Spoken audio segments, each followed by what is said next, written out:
Little brush এডিটিংয়ের sports প্যানেলে আপনাদেরকে স্বাগতম। গড়ের মাঠে গর্জে উঠতে প্রস্তুত বাংলাদেশ, চ্যালেঞ্জ ছুড়েছে সিঙ্গাপুর। আজকের রাতটা হতে যাচ্ছে রোমাঞ্চ, প্রত্যাশা আর দেশের প্রতি ভালোবাসা ভরা। বাংলাদেশ জাতীয় ফুটবল দল আজ মুখোমুখি হতে যাচ্ছে সিঙ্গাপুরের বিপক্ষে 2027 এশিয়ান কাপের কোয়ালিফায়ার রাউন্ডের এক চূড়ান্ত গুরুত্বপূর্ণ ম্যাচে। সন্ধ্যা 7টায় ঢাকার গড়ের মাঠে বাঁশি বাজার সঙ্গে সঙ্গে শুরু হবে এই মহারণ, যেখানে শুধু 3টি পয়েন্ট নয়, প্রশ্ন থাকবে সম্মান, প্রত্যাবর্তন ও সম্ভাবনার। বাংলাদেশ দলের আত্মবিশ্বাস আকাশচুম্বী, কারণ সদ্য শেষ হওয়া ম্যাচে তারা 2-0 গোলে হারিয়েছে ভুটানকে। সেই ম্যাচে হামজা চৌধুরী ও সোহেল রানার দাপট দেখেছে পুরো জাতি। বিদেশি খেলা অভিজ্ঞতা তারকা যখন দেশের জার্সি গায়ে ঝাঁপিয়ে নেমেছেন, তখন মাঠে প্রতিটা ঘাস যেন প্রাণ ফিরে পাচ্ছে।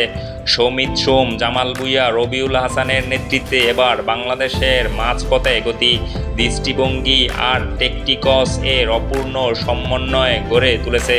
কিন্তু বিপক্ষে সিঙ্গাপুরও চুপচাপ বসে নেই।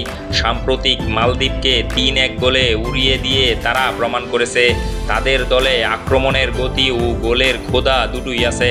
ইকসান ফন্দি, আমিরুল আদলি হচ্ছেন তাদের মূল অস্ত্র, যারা আজকের ম্যাচে বাংলাদেশের রক্ষণভাগকে চ্যালেঞ্জ জানাতে প্রস্তুত। এই ম্যাচ শুধু একটি খেলা নয়, এটি একটি যুদ্ধ, দেশের জন্য, গর্বের জন্য আর হাজার সমর্থকদের হৃদয়ে আগুন জ্বালিয়ে দেওয়ার জন্য মাঠে নামছে 11 জন বীর।